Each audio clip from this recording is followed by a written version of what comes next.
Well, I wasn't quite ready to follow that, but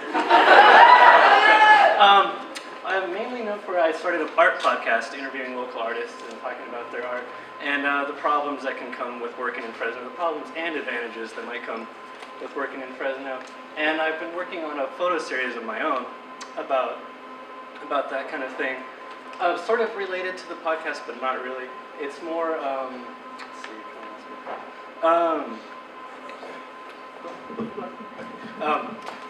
is there a link between the perceived, kind of lack of artistic opportunities in Fresno and the kind of perceived lack of artistic or cultural just surroundings?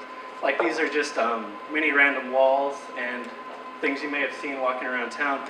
And when they're kind of taken out of the context of this is a building, this is something you should look at, you should appreciate this architecturally, it can kind of just become a bland, nondescript wall, which in looking at it, that's what it is. And is that what people kind of think about when they think about Fresno as an artistic city? Is it just something you kind of drive by on the way to the coast or on the way to the mountains, or is there a reason to stop and look at things? So in a lot of big cities, you think of London and Paris, there's a sense of place with centuries of history and landmarks going back hundreds of years. In Fresno, there's really nothing like that. I'm trying to think of like the oldest building in town, and it's less than 150 years old. So is it harder to develop a sense of place in a town like Fresno than it is in some of the other cities? And does that then inform the artistic community? Like, should I try hard in Fresno because there's nothing here, there's never been anything here, so why bother? Should I just move to LA like all my friends and start over there? Or is there a reason to stay?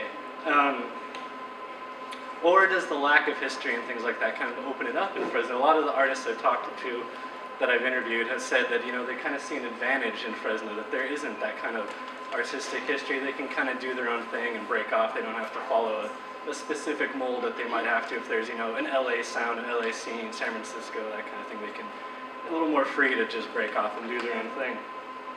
So, and a lot of these pictures that I've taken, they could really be kind of dropped into any city in the world. But to people who walk past them every day, that might be your dentist's office where you work. It's instantly recognizable, and you do have a sense of place that okay, I see that every day. But at the same time, if you haven't seen them before, is there any sense of meaning that you associate with that? Or it could just be nothing. But is that a reflection of our culture and our architecture kind of becoming more homogeneous? That you just kind of see the same strip mall over and over and over? And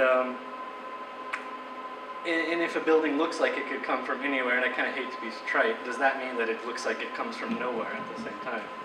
So,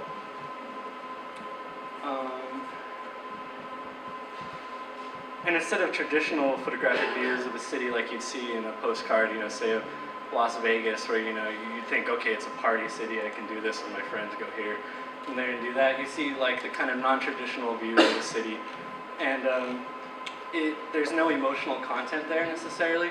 The viewer can kind of project their own thing, like they can make up a story, like what happened there, who's the guy who built that fence, and why did he paint it that brown, and this kind of thing. And you make a wall out of old concrete chunks, like why exactly did that happen? There's you don't see a clear thing like, okay, this architect designed this way to do this specific purpose. It's kind of more I find it a little more interesting that you can kind of make it up on your own and try to decide what's going on. You can project your own emotions and ideas on them. So and I've tried to photograph these scenes in a way that kind of removes a lot of the artistic intent. It's not, I'm trying not to frame them in a way that looks like an Ansel Adams photograph. I'm trying to remove myself as a photographer as much as possible, so you can kind of just, the viewer again can make the value judgment that if there's an aesthetic value to a scene like this, or not. And if you work in agriculture, you may see these kind of scenes a lot, and you think, okay, I know what's going on with these orange trees and this ditch right there, but if you don't, it might just, it could be meaningless.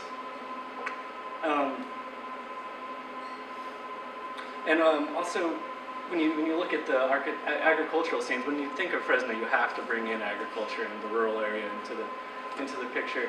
And when you look at scenes like this, you might think, okay, it goes back to a more bucolic setting with, rural, romanticized images, which it really isn't the case in a lot of ways. A lot of the rural farm areas are just as planned and just as managed, even more so than the urban areas. So what I'm trying to get at, what I'm interested in as a photographer, is that weird area that's kind of in between planned and neglected. Like, that weird kind of purplish brownish paint I see all the time on buildings, like in alleys, and I'm not really sure if that's some kind of industrial purposefully thing or it just all ended up that way, but I ended up seeing that a lot. And you take a building and you build it, and then 10 years later parts of it fall apart, somebody repairs it in a certain way that's not really cohesive to the main building, and just kind of that it gives a character in a way that you don't get, as far as I'm concerned at least, with a brand new, nice sparkling new glass wall building.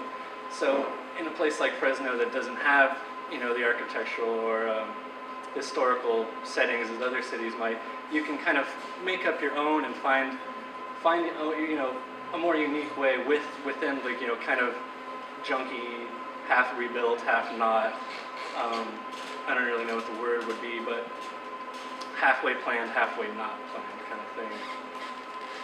So, and that's about it. I think I talked a little too fast, but that's all right. Any questions in 5 seconds?